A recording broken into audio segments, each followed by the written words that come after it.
అభిరుచి కలిగిన super moms అందరికీ మన న్యాచురల్ ఆయిల్ సూపర్ మామ్ షోకి స్వాగతం సుస్వాగతం. North Indian paratha. మరి నార్త్ లో చాలా రకరకాలైన పరాటాస్ చేస్తారు, చాలా బాగుంటాయి.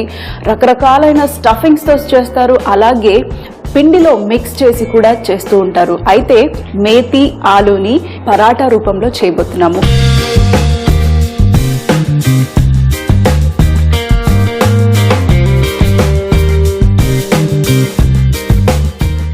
మెంతి కూరతో మనము పరాటా ఫస్ట్ గా మనము నీళ్ళల్లో కొద్దిసేపు బాయిల్ చేస్తాము. నేను మీకు ఇటీవలే పాలక్ పన్నీర్ పరాటా చూపించాను.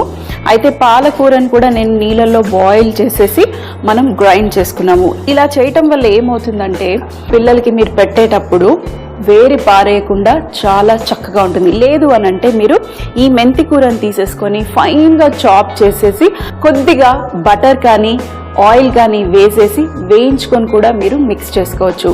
కానీ ఈరోజు నేను నీళ్ళల్లో వేస్తున్నాను. ఇక్కడ చూడండి, మన మెంతి కూర ఇలా చక్కగా లేతటి కాడలు మొత్తం తీసుకోండి, పారేయకండి. ఇవి చాలా లేతగా ఉన్నాయి. ఈ లేత కాడలు మనము మిక్సీలో వేసేసుకుంటాం కాబట్టి, అలాగే బాయిల్ చేస్తాం కాబట్టి ఇవి ఏమవ్వవు, మంచిగా బాయిల్ అయిపోయి మనకి సాఫ్ట్ టెక్స్చర్ వచ్చేస్తుంది. ఎక్కువగా మెంతి కూర తీసుకోండి. మీరు ఎంతమందికి సర్వ్ చేస్తున్నారో దానికి తగ్గట్టుగా మీరు మెంతి కూరను ఆకాకుగానన్నా వేరుకోండి, లేదంటే ఇలా కాడలతో పాటు కూడా వేరుకున్నా బాగుంటుంది. ఇవన్నీ మనం ఇప్పుడు ఈ వాటర్లో వేసిద్దాం కొంచెం ఎక్కువగా.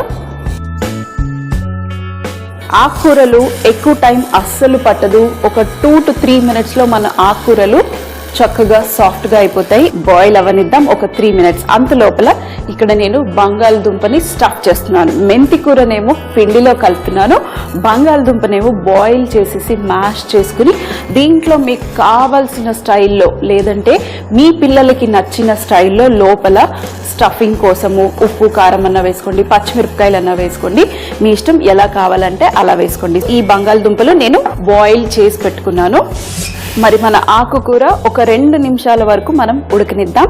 అంత లోపల ఇక్కడ మనం పిండి తీసుకున్నాం. అయితే గోధుమ పిండి, ఎక్కువగా గోధుమ పిండితోనే చేసుకోవచ్చు మన ఇంట్లో. కావాలంటే మీరు మైదా పిండి కూడా వాడుకోవచ్చు. బయట యూజువల్గా మీరు రెస్టారెంట్లలో ఇలాంటి పరాటాలు తింటే మైదా పిండితో చేస్తారు కాబట్టి ఇంట్లో మంచిగా గోధుమ పిండితో కలుపుకోవచ్చు. కాస్త సాల్ట్ కూడా వేసుకుందాం కొంచెం. ఇందులో నేను నీళ్లు వేసి మిక్స్ చేయను, మెంతి కూర బాయిల్ చేసింది వేసి మిక్స్ చేస్తాం. సో ఇది మనం పక్కన పెట్టేద్దాం. అలాగే ఇక్కడ బంగాళదుంపను కూడా మ్యాష్ చేసేసుకుంటాను. బంగాళదుంప మెత్తగా ఉడికిందనుకోండి, మీరేమి గ్రేటర్ కానివ్వండి లేదంటే ఏది యూజ్ చేయాల్సిన అవసరం లేదు. డైరెక్ట్గా చేతితోనే మీరు బంగాళదుంపని ఇలా మ్యాష్ చేసేయచ్చు. ముక్కలు అస్సలు ఉండకూడదు, ఎందుకంటే మనం స్టఫింగ్ చేస్తున్నాం కాబట్టి ముక్కలు ఉండకుండా చూసుకోండి. లేదు అని అంటే తురిమే తీసేసుకొని మీరు బంగాళదుంపని తురిమేసేయండి. ఒక 2-3 బంగాళదుంపలు అయితే చాలా ఎక్కువైపోతాయి. ముగ్గురికి ఈజీగా మీరు సర్వ్ చేసేయచ్చు. మరి చూడండి, మన బంగాళదుంప చక్కగా మ్యాష్ చేసేసాం. అలాగే ఇందులో కొంచెం ఫ్లేవరింగ్ కోసం కాస్త ఆమ్చూర్ పొడి లేదంటే చాట్ మసాలా ఏదన్నా వేసుకోండి. నేను ఇందులో చాట్ మసాలా వేస్తున్నాను కొద్దిగా. అలాగే కొద్దిగా కారం కూడా వేసుకుందాం, టేస్ట్కి తగినంత మీరు కారం. ఇందులో కొంచెం ధనియాల పొడి కూడా వేసుకుంటాను, కొంచెం ఎక్కువ కాదు. Stuffing ready. అలాగే మరి సాల్ట్ కూడా వేసుకోవాలి కదా, కొంచెం తక్కువగా సాల్ట్, ఎందుకంటే మనం పిండిలో కూడా సాల్ట్ వేసుకున్నాం, అలాగే స్టఫింగ్లో కూడా సాల్ట్ వేసుకుంటే మరీ ఎక్కువగా సాల్ట్ అయిపోతుంది. అలా ఉండకూడదు. ఇప్పుడు ఇది మిక్స్ చేసేసి మనం పక్కన పెట్టేసుకుందాం. మంచి సువాసన వచ్చేస్తుంది మిక్స్ చేసేస్తుంటే. మన చాట్ మసాలా వేయగానే చాట్ మసాలా స్మెల్లే డిఫరెంట్. ఇది పక్కన పెట్టేస్తాను. ఇప్పుడు మన మెంతి కూర రెడీ అయిపోయింది. స్టవ్ ఆఫ్ చేసేసి మిక్సీ జార్ తీసుకుని ఈ మెంతి కూరని ఈ మిక్సీ జార్లో మనం వేసుకుని మరి గ్రైండ్ చేసుకుందాం. అయితే మెంతి కూర కొంచెం చేదుగా ఉంటుంది కదా, అయితే ఈ మెంతి కూర మాత్రాన చేదుగా ఉండదు. ఎందుకంటే మెంతి కూరలో కూడా డిఫరెంట్గా ఉంటాయి ఆకులు. అప్పుడప్పుడు కొద్దిగా ఆకు చాలా చిన్న ఆకు వచ్చేసి ముడతలాగా ఉందనుకోండి, అది చాలా చేదుగా ఉంటుంది. ఈ ఆకేమో చక్కగా ఇలా పెద్దగా ఉంది, ఇది ఎక్కువగా చేదు ఉండదు. మిక్సీలో వేసేసుకుందాం. కొంచెం చల్లారిన తర్వాత వేసుకోండి. ఇప్పుడు ఇందులో కొంచెం పచ్చిమిరపకాయలు వేసుకుంటున్నాను, ఒక 4-5 స్పైసీనెస్ కోసం. పిండిలో వేస్తాం కాబట్టి కొంచెం కారంగా ఉంటే బాగుంటుంది. ఇందులో ఒక 3-4 వెల్లుల్లిపాయలు వేసుకుందాము. అయితే వెల్లుల్లిపాయలు, బటరు, మెంతి కూర మంచి కాంబినేషన్, చాలా టేస్టీగా ఉంటుంది. ఇప్పుడు మనం గ్రైండ్ చేసుకుందాం. మంచి పేస్ట్ అయ్యేంత వరకు మనం ఇది పేస్ట్ చేసుకుందాము. ఆ తర్వాత మనం పిండిలో వేసి కలుపుకుందాం.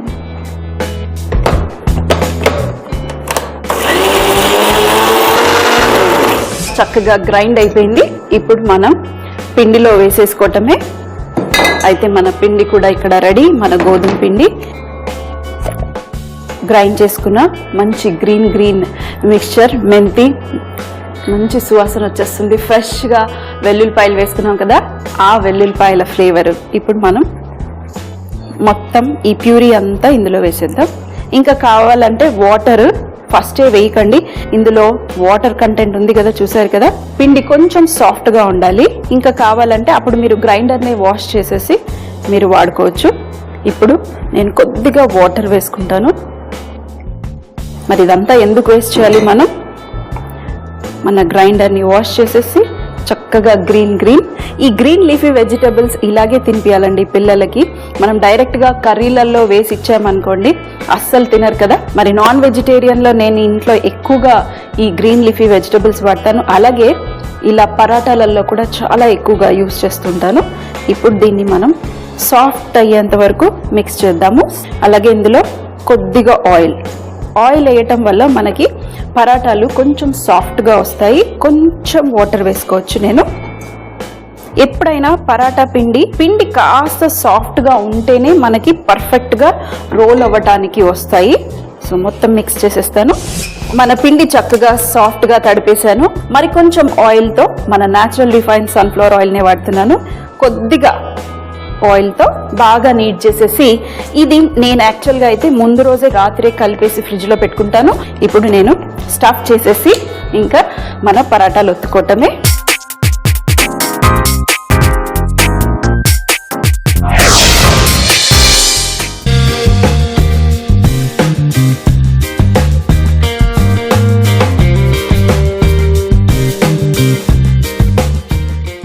ఆలు మిక్చర్లో కొద్దిగా క్రిస్పీనెస్ కోసం నేను సన్నగా చాప్ చేసిన ఉల్లిపాయలు వేసుకుంటున్నాను. నాకు చాలా ఇష్టం మసాలాలో ఇలా ఉల్లిపాయ వేసుకోవటం.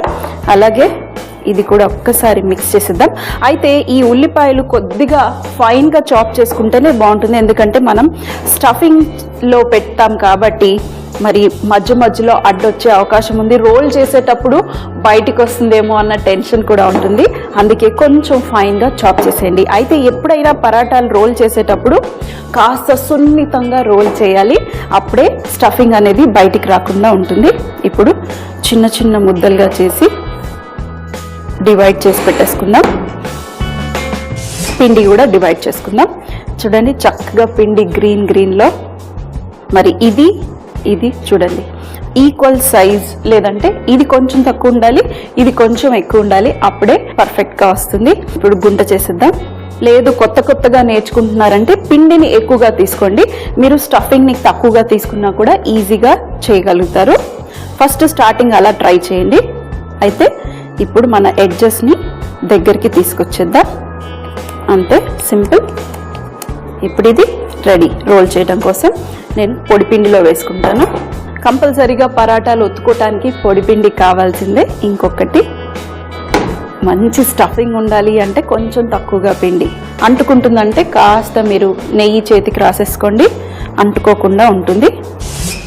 కొద్దిగా పొడిపిండి, కొంచెం ఎక్కువగా డస్ట్ చేసుకున్నా ఏం పర్వాలేదు. ఫస్ట్ లైట్గా ప్రెస్, ఆ తర్వాత చాలా లైట్గా రోల్ చేయండి. కొంచెం మందంగానే రోల్ చేసుకోవాలి.